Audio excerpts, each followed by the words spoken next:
ನನ್ನ ಹೆಸರು doctor K.G Shankaranand, ಸಹ ಪ್ರಾಧ್ಯಾಪಕರು, ಅರ್ಥಶಾಸ್ತ್ರ ವಿಭಾಗ, ADB ಮಹಾವಿದ್ಯಾಲಯ, ಹರಪನಹಳ್ಳಿ. ನಾನೀಗಾಗಲೇ 4ನೇ ಸೆಮಿಸ್ಟ್ರಿಗೆ ಎಲ್ಲ ವಿಷಯಗಳನ್ನ ಮುಗಿಸಿದ್ದೀವಿ. ಆದರೂ ಕೂಡ ಮತ್ತೊಂದು ಸಾರಿ ಅವರಿಗೆ ರಿವಿಷನ್ ಮಾಡ್ತಾಯಿದ್ದೀವಿ ಅಂತಕ್ಕಂಥದ್ದು. ಆ ರಿವಿಷನಲ್ಲಿ ಮೊದಲನೇ ಅಂಶ ಅಂತ ಹೇಳಿದ್ರೆ ನಾವು ಹಣ ಅಂತ ಕರೀತೀವಿ. ಹಣ ಇದು ಮಾನವನ ಅದ್ಭುತ ಸಂಶೋಧನೆಯಲ್ಲಿ ಒಂದು ಅಂತಕ್ಕಂಥದ್ದು.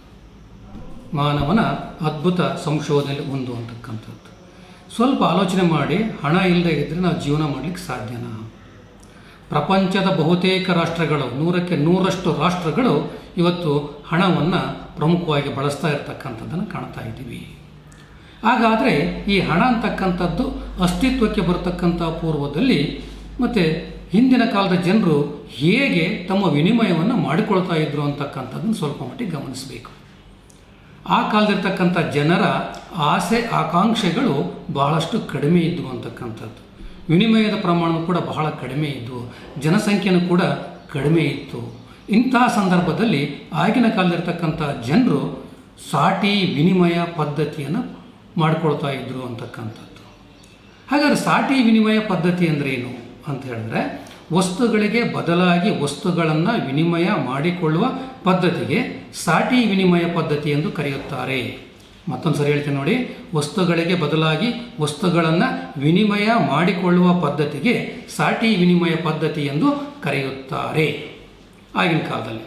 ಹಾಗಾದ್ರೆ ಏನಾಯಿತು ಅಂದರೆ, ಹಾಗಾದ್ರೆ ಈ ಸಾಟಿ ವಿನಿಮಯ ಪದ್ಧತಿ ಹೋಗಿ ಈ ಹಣ ಅಂತಕ್ಕಂಥದ್ದು ಯಾಕೆ ಅಸ್ತಿತ್ವಕ್ಕೆ ಬಂತು ಅಂತ ಹೇಳಿದ್ರೆ, ಸಾಟಿ ವಿನಿಮಯ ಪದ್ಧತಿಯಲ್ಲಿ ಹಲವಾರು ನ್ಯೂನತೆಗಳಿದ್ದವು. ಆ ನ್ಯೂನತೆಗಳೆಲ್ಲವನ್ನು ತೊಳೆದು ಹಾಕಿ ಈ ಒಂದು ಹೊಸ ರೀತಿಯಲ್ಲಿರ್ತಕ್ಕಂಥ ಹಣ ಅಂತಕ್ಕಂಥದ್ದು ಅಸ್ತಿತ್ವಕ್ಕೆ ಬಂತು ಅಂತಕ್ಕಂಥದ್ದು. ಅದರ ಹುಟ್ಟು ಮತ್ತು ಬೆಳವಣಿಗೆಯಲ್ಲಿ ಸಾಕಷ್ಟು ವಿಚಾರಗಳನ್ನು ನಾವೀಗಾಗಲೇ ಹಿಂದೆ ಕಂಡುಕೊಂಡಿದ್ದೀವಿ.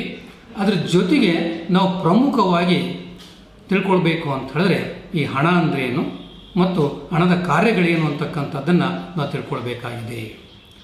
ಸಾಮಾನ್ಯವಾಗಿ ಹಣ ಅಂದರೆ ಏನು ಅಂತಕ್ಕಂಥ ಒಂದು ಪ್ರಶ್ನೆ ಬಂದಾಗ ಸಾಮಾನ್ಯವಾಗಿ ಮಕ್ಕಳಿಗೆ 2 ಅಂಕದ ಪ್ರಶ್ನೆಗೆ ಇದು ಉದ್ಭವ ಆಗ್ತದೆ ಅಂತಕ್ಕಂಥದ್ದು. ನಾವು ಕೆಲಸ ಸಂದರ್ಭ ಭಾಳ ಸುಲಭವಾಗಿ ಹೇಳ್ಬಿಡ್ತೀವಿ. ಪ್ರೊಫೆಸರ್ ವಾಕರ್ ಅವರ ಪ್ರಕಾರ ಏನು ಹೇಳ್ತಾ ಇದ್ದಾರೆ, ಹಣ ಯಾವ ಕಾರ್ಯವನ್ನು ಮಾಡುತ್ತದೆಯೋ ಅದೇ ಹಣ ಅಂತಕ್ಕಂಥದ್ದು. ನಮ್ಮ ಹುಡುಗರು ಕೂಡ ಅದನ್ನು ಭಾಳ ಸುಲಭವಾಗಿ ಬರೀತಾರೆ. ಕೆಲವು ಸಂದರ್ಭಕ್ಕೆಲ್ಲ ತಪ್ಪಾಗ್ತಕ್ಕಂಥ ಸಾಧ್ಯತೆ ಇದೆ. ಅದೇನು ಅಂದರೆ, ಉತ್ತರ ಬರೀಬೇಕಾದ್ರೆ ಏನು ಹೇಳ್ತಾರೆ ಅಂದರೆ, ಹೆಣ ಯಾವ ಕಾರ್ಯವನ್ನು ಮಾಡುತ್ತದೆಯೋ ಅದೇ ಹೆಣ ಅಂದ್ಬಿಡ್ತಾರೆ. ಸ್ವಲ್ಪ ಮಟ್ಟಿಗೆ ಅಲ್ಲಿ ಒಂದು ಕೊಂಬು ವ್ಯತ್ಯಾಸ ಆದಾಗ ಹೆಣ ಆಗ್ತದೆ. ಆದ್ದರಿಂದ ವಿದ್ಯಾರ್ಥಿಗಳು ಇದರ ಬಗ್ಗೆ ಸ್ವಲ್ಪ ಕಾಳಜಿಯನ್ನು ವಹಿಸಬೇಕು ಅಂತಕ್ಕಂಥದ್ದು. ಇವತ್ತೇನಾಗಿದೆ, ಪ್ರಪಂಚವೇ ವಿಶ್ವವೇ ಒಂದೇನಾಗಿದೆ, ದೇಶ ಆಗಿದೆ ಅಂತಕ್ಕಂಥದ್ದು. ಇಂತಹ ಸಂದರ್ಭದಲ್ಲಿ ಈ ಹಣ ಅಂತಕ್ಕಂಥದ್ದು ಅತ್ಯಂತ ಪ್ರಮುಖವಾಗಿರ್ತಕ್ಕಂಥ ಪಾತ್ರವನ್ನು ವಹಿಸ್ತದೆ. ಹಾಗಾಗಿ ಈ ಹಣದ ವ್ಯಾಖ್ಯೆಗಳನ್ನು ಹಲವಾರು ಜನ ಅರ್ಥಶಾಸ್ತ್ರಜ್ಞರು ಕೊಟ್ಟಿದ್ದಾರೆ. ಅದು ಒಂದೊಂದಾಗಿ ನೋಡ್ಕೊಳ್ತಾ ಹೋಗೋಣ. ಮೊದಲನಾಗಿ ಬರ್ತಾ ಇದ್ದೀನಿ ನಾನು ವಾಕರ್ ಅವರ ಪ್ರಕಾರ ಅಂತಕ್ಕಂಥದ್ದು. ಅವರೇನು ಹೇಳ್ತಾರೆ, ಹಣ ಯಾವ ಕಾರ್ಯಗಳನ್ನು ನಿರ್ವಹಿಸುತ್ತದೋ ಅದೇ ಹಣ. ಮತ್ತೊಂದು ಸರಿ ಹೇಳ್ತಾ ಇದ್ದೀನಿ, ಹಣ ಯಾವ ಕಾರ್ಯವನ್ನು ಮಾಡುತ್ತದೆಯೋ ಅದೇ ಹಣ ಅಂತ ಕರೀತಾ ಇದ್ದಾರೆ. ಹಾಗೆ ಸಲಿಗ್ಮನ್ರವರ ಪ್ರಕಾರ ಏನು ಹೇಳ್ತಂದರೆ, ಅವರ ಪ್ರಕಾರ ಯಾವ ವಸ್ತುವು ಸಾರ್ವತ್ರಿಕವಾಗಿ ಸ್ವೀಕೃತ ಗುಣವನ್ನು ಹೊಂದಿರುತ್ತದೋ ಅದೇ ಹಣ ಅಂತ ಕರೀತಾ ಇದ್ದಾರೆ. ಹಾಗೆ ಮತ್ತೊಬ್ಬ ಅರ್ಥಶಾಸ್ತ್ರಜ್ಞರಾಗಿರ್ತಕ್ಕಂಥ ಕ್ರೋಧರ್ ಅವರು ಏನು ಹೇಳ್ತಾ ಇದ್ದಾರೆ ಅಂದರೆ, ವಿನಿಮಯ ಮಾಧ್ಯಮವಾಗಿ ಸಾರ್ವತ್ರಿಕವಾಗಿ ಸ್ವೀಕಾರವಾಗುವ ಮತ್ತು ಮೌಲ್ಯಮಾಪನದ ಸಾಧನವಾಗಿ ಕೆಲಸ ಮಾಡುವ ವಸ್ತುವೇ ಹಣ. ಯಾರ ಪ್ರಕಾರ? ಕ್ರೋಧರ್ ಅವರ ಪ್ರಕಾರ.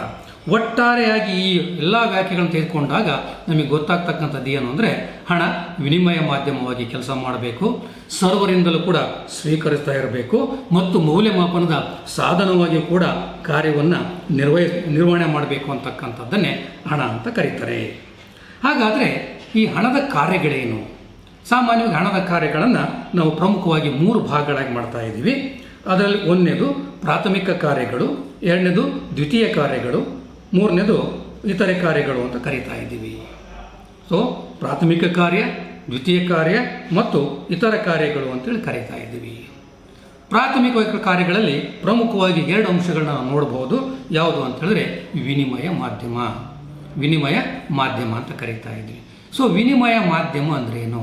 ಹಣ ಅಂತಕ್ಕಂಥದ್ದು ಏನು ಸರಕುಗಳಿಗೆ ಬದಲಾಗಿ ಸರಕುಗಳ ವಿನಿಮಯ ಮಾಡ್ಕೊಳ್ಳೋ ಬದಲಾಗಿ ಹಣವನ್ನು ಕೊಟ್ಟು ನಾವು ಸರಕನ್ನು ಕೊಂಡ್ಕೊಳ್ಳೋದಕ್ಕೆ ವಿನಿಮಯ ಪದ್ಧತಿ ಅಂತ ಕರಿತಾ ಇದ್ದೀವಿ.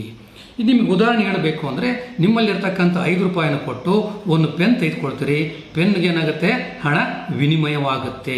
ಹೀಗೆ ನಮಗೆ ಬೇಕಾಗಿರ್ತಕ್ಕಂಥ ಎಲ್ಲ ಸರಕುಗಳನ್ನು ಹಣವನ್ನು ಕೊಟ್ಟು ವಿನಿಮಯ ಮಾಡ್ಕೊಳ್ತಾ ಇದ್ದೀವಲ್ಲ, ಅದಕ್ಕೆ ನಾವೇನು ಕರಿತೀವಿ, ಹಣ ಅಂತಕ್ಕಂಥದ್ದು ಒಂದು ವಿನಿಮಯ ಮಾಧ್ಯಮವಾಗಿ ಕೆಲಸ ಮಾಡ್ತಾ ಇದೆ. ನೀವು ಯಾವುದೇ ಸರಕು ತೆಗೆದುಕೊಳ್ಳಿ, ಎಲ್ಲ ಸರಕುಗಳು ಕೂಡ ಇವತ್ತು ಹಣ ಅಂತಕ್ಕಂಥದ್ದು ಮಾಧ್ಯಮವಾಗಿ ಕೆಲಸ ಮಾಡ್ತದೆ. ಅದಕ್ಕೋಸ್ಕರವಾಗಿ ಹಣವು ವಿನಿಮಯ ಮಾಧ್ಯಮವಾಗಿ ಕೆಲಸ ಮಾಡ್ತಾ ಇದೆ ಅಂತ ಹೇಳ್ತಾ ಇದ್ದಾರೆ. ಆ ಹಣ ಇಲ್ಲದೇ ಏನು ಕೆಲಸ ಮಾಡೋಕ್ಕಾಗಲ್ಲ. ಇಟ್ ಆ್ಯಕ್ಟ್ಸ್ ಆಸ್ ಎ ನಾವೇನು ಕರಿತೀವಿ ಮೀಡಿಯಮ್ ಆಫ್ ಎಕ್ಸ್ಚೇಂಜ್ ಅಂತಲೂ ಕೂಡ ಕರಿತಾ ಇದ್ದೀವಿ ಅಂತಕ್ಕಂಥದ್ದನ್ನು ನಾವಿಲ್ಲಿ ಪರಿಗಣನೆಗೆ ತೆಗೆದುಕೊಳ್ಬಹುದು. ಹಾಗೆ ಎರಡನೇದು ಮೌಲ್ಯ ಸಂಗ್ರಹಣದ ಸಾಧನ, ಮೌಲ್ಯಮಾಪನದ ಸಾಧನ ಅಂತಲೂ ಕೂಡ ಕರಿತಾ ಇದ್ದೀವಿ. ಮೌಲ್ಯಮಾಪನದ ಸಾಧನ, ನೀವು ಯಾವುದಾದ್ರು ಒಂದು ಅಂಗಡಿಗೆ ಹೋಗ್ತೀರಿ, ಅಂಗಡಿಗೆ ಹೋದ ತಕ್ಷಣ ಏನು ಕೇಳ್ತೀರಿ ನೀವು, ಸರಕಿನ ಬೆಲೆ ಎಷ್ಟು, ಒಂದು ಪೆನ್ನಿಗೆ ಎಷ್ಟಪ್ಪ ಪೆನ್ನು ಅಂತ ಕೇಳ್ತೀರಿ, ಒಂದು ನೋಟ್ಬುಕ್ಗೆ ಎಷ್ಟು ರೂಪಾಯಿಗೆ ನೋಟ್ಬುಕ್ಕು ಅಂತ ಕೇಳ್ತೀರಿ, ಒಂದು ಚೇರ್ಗೆ ಎಷ್ಟು ಬೆಲೆ ಅಂತ ಕೇಳ್ತೀರಿ. ಅಂದರೆ ನಾವೇನು ಮಾಡ್ತೀವಿ, ಪ್ರತಿಯೊಂದು ಸರಕಿಗೂ ಒಂದು ಬೆಲೆಯನ್ನು ನಿಗದಿ ಮಾಡ್ತಕ್ಕಂಥ ಅವಕಾಶ ಹಣ ತಂದು ಕೊಟ್ಟಿದೆ ಅಂತಕ್ಕಂಥದ್ದು. ನನ್ನ ಕೈಲಿರ್ತಕ್ಕಂಥ ಒಂದು ಚಾಕ್ ಪೀಸ್ ಆಗಿರ್ಬೋದು, ಆ ಚಾಕ್ ಪೀಸ್ನ ಬೆಲೆ ಎಷ್ಟು ಅಂದಾಗ ನೀವು ಸುಲಭವಾಗಿ ಹೇಳ್ತೀರಿ. ಯಾವುದ್ರ ಮೂಲಕ ಹೇಳ್ತೀರಿ ನೀವು ಅಂತಂದರೆ ಮೌಲ್ಯಮಾಪನದ ಮೂಲಕ ಹೇಳ್ತೀರಿ. ನಿಮ್ಮ ಕೈಲಿರ್ತಕ್ಕಂಥ ಪೆನ್ನಿನ ಬೆಲೆ ಎಷ್ಟು ಅಂತ ಹೇಳಿದ್ರೆ, ಸರ್ 5 ರೂಪಾಯಿ ಅಂತ ಹೇಳ್ತೀರಿ, 10 ರೂಪಾಯಿ ಅಂತ ಹೇಳ್ತೀರಿ, ಸರ್ 25 ರೂಪಾಯಿ ಅಂತ ಹೇಳ್ತೀರಿ. ಅದನ್ನ ಯಾಕಪ್ಪ ಇಷ್ಟು ವೇರಿಯೇಷನ್ ಅಂತ ಹೇಳಿದ್ರೆ, ಅಲ್ಲಿ ಕ್ವಾಲಿಟಿ ಗುಣಮಟ್ಟದ ಆಧಾರದ ಮೇಲೆ ಸರಕುಗಳ ಬೆಲೆಯನ್ನು ಕೂಡ ನಿಗದಿ ಮಾಡಬಹುದು ಅಂತಕ್ಕಂಥ ಒಂದು ಅಂಶವನ್ನು ನೀವು ಹೇಳ್ತೀರಿ. ಇದನ್ನು ಕೂಡ ನಾವೇನು ಕರಿತಾ ಇದ್ದೀವಿ ಅಂದರೆ, ಹಣವು ಮೌಲ್ಯಮಾಪನದ ಸಾಧನವಾಗಿ ಕಾರ್ಯವನ್ನು ನಿರ್ವಹಿಸುತ್ತೆ. ಮೌಲ್ಯ ಅಂದರೆ ಒಂದು ಸರಕಿನ ಬೆಲೆಯನ್ನು ನಿಗದಿ ಮಾಡ್ತಕ್ಕಂಥ ಕಾರ್ಯವನ್ನು ಯಾವುದು ಮಾಡ್ತಾ ಇದೆ ಅಂದರೆ ಹಣ ಮಾಡ್ತಾ ಇದೆ. ಹಾಗಾಗಿ ಹಣದ ಎರಡನೇ ಪ್ರಮುಖ ಕಾರ್ಯ ಅಂತ ಹೇಳಿದ್ರೆ ನಾವು ಮೌಲ್ಯಮಾಪನದ ಸಾಧನ ಅಂತಲೂ ಕೂಡ ಕರಿಬಹುದು. ಹಾಗೆ ದ್ವಿತೀಯ ಕಾರ್ಯಗಳು ಅದರಲ್ಲಿ ಪ್ರಮುಖವಾಗಿರ್ತಕ್ಕಂಥದ್ದು ಮೌಲ್ಯ ಸಂಗ್ರಹಣದ ಸಾಧನ. ಅಂದರೆ ನಾವು ಸರಕಿನ ಮೌಲ್ಯವನ್ನು ಸಂಗ್ರಹಣ ಮಾಡ್ತಕ್ಕಂಥ ಸಾಧನ ಅಂತಲೂ ಕೂಡ ಕರಿತಾ ಇದ್ದೀವಿ ಅಂತಕ್ಕಂಥದ್ದು. ಒಂದು ಕಡೆಯಿಂದ ಮತ್ತೊಂದು ಕಡೆಗೆ ಸಂಗ್ರಹಣ ಮಾಡ್ಬೋದು. ಸಂಗ್ರಹಣ ಅಂದರೆ ಮೊದಲೇನಾಗ್ತಿತ್ತು, ಹಣವನ್ನು ಸರಕುಗಳನ್ನ ಸಂಗ್ರಹಣ ಮಾಡೋದು ಭಾಳ ಕಷ್ಟ ಆಗ್ತಾ ಇತ್ತು. ಇವತ್ತು ನಾವೇನು ಮಾಡ್ಬೋದು ಅಂದರೆ, ನಾವು ಹಣವನ್ನು ಸುಲಭವಾಗಿ ಸಂಗ್ರಹಣ ಮಾಡಲಿಕ್ಕೆ ಅವಕಾಶವನ್ನು ಕಲ್ಪಿಸಿಕೊಡಲಾಗುತ್ತೆ ಅಂತಕ್ಕಂಥದ್ದನ್ನು ಕೂಡ ನಾವು ಪರಿಗಣನೆ ತೆಗೆದುಕೊಳ್ಬೇಕಾಗುತ್ತೆ. ಹಾಗಾಗಿ ಮೌಲ್ಯ ಸಂಗ್ರಹಣದ ಸಾಧನ ಸರಕುಗಳ ಬೆಲೆಯನ್ನು ಉಳಿಸ್ಕೊಂಡು ಹಾಗೆ ಮುಂದುವರ್ಕೊಂಡು ಹೋಗ್ತಕ್ಕಂಥ ಒಂದು ಅವಕಾಶವನ್ನು ಯಾವುದು ಕಲ್ಪಿಸಿಕೊಡುತ್ತೆ ಅಂದರೆ ಪ್ರಮುಖವಾಗಿ ಹಣ ಕಲ್ಪಿಸಿಕೊಡುತ್ತೆ. ಹಾಗಾಗಿ ಮೌಲ್ಯ ಸಂಗ್ರಹಣದ ಸಾಧನ ಅಂತಲೂ ಕೂಡ ನಾವು ಕರೆಯಬಹುದು. ಉದಾಹರಣೆಗೆ ನೀವೇನಾದರೂ ಒಂದು ಸೈಟ್ ಕೊಂಡ್ಕೊಂಡಿದ್ರೆ ಆ ಸೈಟ್ನ ಮೌಲ್ಯವನ್ನು ನಿರ್ಧಾರ ಮಾಡುತ್ತೆ. ಸೈಟ್ ಅಂತಕ್ಕಂಥ ನಿಮಗೆ ಸಂಗ್ರಹಣದ ಸಾಧನವೂ ಕೂಡ ಆಗ್ತಕ್ಕಂಥ ಸಾಧ್ಯತೆ ಹೆಚ್ಚು ಅಂತಕ್ಕಂಥದ್ದು. ಹಾಗೆ ಮತ್ತೊಂದು ಅಂಶ ಯಾವುದು ಅಂತೇಳಿ ದ್ವಿತೀಯ ಕಾರ್ಯಗಳಲ್ಲಿ ಮೌಲ್ಯ ವರ್ಗಾವಣೆಯ ಸಾಧನ ಅಂತ ಕರೀತಾ ಇದ್ವಿ. ಅಂದರೆ ಮೊದಲು ಸರಕನ್ನು ಒಂದು ಕಡೆಯಿಂದ ಮತ್ತೊಂದು ಕಡೆಗೆ ವರ್ಗಾವಣೆ ಮಾಡೋದು ಬಹಳ ಕಷ್ಟ ಇತ್ತು. ಆದರೆ ಇವತ್ತು ಹಣವನ್ನು ಒಂದು ಕಡೆಯಿಂದ ಮತ್ತೊಂದು ಕಡೆಗೆ ವರ್ಗಾವಣೆ ಮಾಡ್ತಕ್ಕಂಥದ್ದು ಸುಲಭ. ಅಂದರೆ ಒಂದು ಸ್ಥಳದಿಂದ ಮತ್ತೊಂದು ಸ್ಥಳಕ್ಕೆ ಹಣವನ್ನು ವರ್ಗಾವಣೆ ಮಾಡ್ತಕ್ಕಂಥದ್ದು ಸುಲಭ. ಈಗ ಬೇರೆ ಬೇರೆ ರೀತಿಯಲ್ಲಿರ್ತಕ್ಕಂಥ ಹಣ ಬಂದಿದೆ, ನಿಮಗೆಲ್ಲ ಗೊತ್ತಿದೆ. ಇವತ್ತು ನೀವೇನು ಮಾಡ್ತೀರಿ, ಹಣವನ್ನು ಒಂದು ಕಡೆಯಿಂದ ಮತ್ತೊಂದು ಕಡೆಗೆ ಸಾಗಾಟ ಮಾಡೋದಿಲ್ಲ. ಅದಕ್ಕೆ ಬದಲಾಗಿ ಏನು ಮಾಡ್ತಾ ಇದ್ದೀರಿ, ಬ್ಯಾಂಕ್ಗಳ ಮೂಲಕ ನೆಫ್ಟು ಇತರೆಯನ್ನು ಕೂಡ ಮಾಡ್ತಾ ಇದೆ ಅಂತ. ATM ಮೂಲಕ ಹಣ ಪಡ್ಕೊಳ್ತೀರಿ, ನೆಫ್ಟ್ ಮೂಲಕ ಮಾಡ್ತೀರಿ, ಇನ್ನು ಬೇರೆ ಬೇರೆ ಮುಖಾಂತರ ಕೂಡ ಮಾಡಲಿಕ್ಕೆ ಅವಕಾಶ ಇದೆ. ಇನ್ನು ಭಾಳಷ್ಟು ಜನ Paytm ಅಂತ ಬಳಸ್ತೀರಿ. ಇವೆಲ್ಲವೂ ಕೂಡ ಏನನ್ನು ಸೂಚಿಸುತ್ತೆ ಅಂದರೆ ಹಣವನ್ನು ಸುಲಭವಾಗಿ ಒಂದು ಪ್ರದೇಶದಿಂದ ಮತ್ತೊಂದು ಪ್ರದೇಶಕ್ಕೆ ಸುಲಭವಾಗಿ ವರ್ಗಾವಣೆ ಮಾಡಲಿಕ್ಕೆ ಸಾಧ್ಯತೆ ತಂದು ಕೊಟ್ಟಿರ್ತಕ್ಕಂಥದ್ದು ಯಾವುದು ಅಂತ ಹೇಳಿದ್ರೆ ಈ ಹಣ ಅಂತ ನಾವು ಹೇಳಲಿಕ್ಕೆ ಸಾಧ್ಯತೆ ಆಗ್ತಾ ಇದೆ. ಇತರ ಕಾರ್ಯಗಳಲ್ಲಿ ರಾಷ್ಟ್ರೀಯ ಆದಾಯದ ವಿತರಣೆ ಅಂತ ಬರುತ್ತೆ. ರಾಷ್ಟ್ರೀಯ ಆದಾಯ ಅಂದರೆ ನಾವು ರಾಷ್ಟ್ರೀಯ ಆದಾಯ ಅಂತ ಕರಿತಾ ಇದ್ದರೆ ಒಂದು ರಾಷ್ಟ್ರದಲ್ಲಿ ಒಂದು ವರ್ಷದಲ್ಲಿ ಉತ್ಪಾದಿಸಲ್ಪಟ್ಟಂತಹ ಎಲ್ಲ ಸರಕು ಮತ್ತು ಸೇವೆಗಳ ಒಟ್ಟು ಮೊತ್ತವನ್ನು ನಾವು ರಾಷ್ಟ್ರೀಯ ಆದಾಯ ಅಂತ ಕರಿತಾ ಇದ್ವಿ.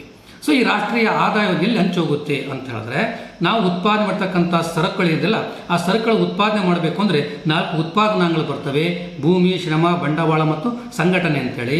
ಈ ಸಂಘಟನೆಗೆ ನಾವು ಪ್ರತಿಫಲವಾಗಿ ಏನು ಕೊಡಬೇಕಾಗತ್ತೆ, ನಾವಿಲ್ಲಿ ಭೂಮಿಗೆ ಗೇಣಿ ಕೊಡಬೇಕಾಗತ್ತೆ, ಕೂಲಿಕಾರನಿಗೆ ಕೂಲಿಯನ್ನು ಕೊಡಬೇಕಾಗತ್ತೆ, ಬಂಡವಾಳದಾರನಿಗೆ ಬಡ್ಡಿಯನ್ನು ಕೊಡಬೇಕಾಗತ್ತೆ, ಸಂಘಟನಾಕಾರನಿಗೆ ಲಾಭವನ್ನು ಕೊಡಬೇಕಾಗುತ್ತೆ. ಹೀಗೇನಾಗುತ್ತೆ ಅಂದರೆ ಈ ಹಣ ಅಂತಕ್ಕಂಥದ್ದು ಕೇವಲ ಒಬ್ಬರ ಕಡೆಗಲ್ಲ, ಇಲ್ಲಿ ಏನು ಉತ್ಪಾದನಾಂಗಗಳು ಅಂತ ಕರಿತೀವಿ ಎಲ್ಲ ಉತ್ಪಾದನಾಂಗಗಳು ಕೂಡ ಹಂಚಿ ಹೋಗುತ್ತೆ ಅಂತಕ್ಕಂಥದ್ದನ್ನು ಕೂಡ ನಾವು ಪರಿಗಣನೆಗೆ ತೆಗೆದುಕೊಳ್ಬಹುದು ಅಂತಕ್ಕಂಥದ್ದು. ಹಾಗೆ ಮತ್ತೊಂದು ಅಂಶವನ್ನು ನಾವು ಹೇಳ್ಬೋದು, ಸೀಮಾಂತ ತುಷ್ಟಿ ಗುಣದ ಸಮಾನತೆ. ಸೀಮಾಂತ ಅಂದರೆ ಕೊನೆಯ ಅಂಚಿನ ತುಷ್ಟಿಗುಣ ಅಂತ ಕರೀತಾ ಇದ್ದೀವಿ. ನಾವೇನಾದರೂ ಕೂಡ ಒಂದು ಬಾಳೆಹಣ್ಣು ತಿದ್ಕೊಂಡ್ರೆ ನಾನು 4 ರೂಪಾಯಿ ಕೊಟ್ಟು ಬಾಳೆಹಣ್ಣು ತಿನ್ನಪ್ಪ ಒಟ್ಟು ತುಂಬಿತು, ಅದರ ಅರ್ಥ ಏನು ಅಂತಂದರೆ ನೀನು ಕೊಟ್ಟಿರ್ತಕ್ಕಂಥ 4 ರೂಪಾಯಿಯಿಂದ ನೀವು ಪಡ್ಕೊಂಡಂಥ ಏನು ಬಾಳೆಹಣ್ಣಿದೆ ಆ ಬಾಳೆಹಣ್ಣು ಏನಾಗಿದೆ ನಿಮಗೆ ಸಾಕಷ್ಟು ಪ್ರಮಾಣದ ತೃಪ್ತಿಯನ್ನು ಕೊಟ್ಟಿದೆ ಅಂತಕ್ಕಂಥದ್ದು ನೋಡಬೇಕಾಗತ್ತೆ. ಅದಕ್ಕೆಂದರೆ ನಾವು ಹಣವನ್ನು ಖರ್ಚು ಮಾಡಬೇಕಾದ್ರೆ ಆ ಹಣ ಏನಾಗಿರಬೇಕು ಅಂದರೆ ನಮ್ಮ ಸೀಮಾಂತ ತುಷ್ಟಿ ಗುಣಕ್ಕೆ ಸಮನಾಗಿರಬೇಕು ಅಂತಕ್ಕಂಥ ಒಂದು ಅಂಶವನ್ನು ನೋಡ್ಬೋದು. ಇನ್ನು ಇತರೆ ಹಲವಾರು ಅಂಶಗಳಿವೆ. ನಾನು ಸಂಕ್ಷಿಪ್ತವಾಗಿ ಈ ಹಣ ಅಂದ್ರೇನು, ಹಣದ ಕಾರ್ಯಗಳೇನು ಅಂತಕ್ಕಂಥದ್ದು ಅಂಶವನ್ನು ನಿಮಗೆ ತಿಳಿಸ್ತಾ ಇದ್ದೀನಿ. Thank you one and all. Okay.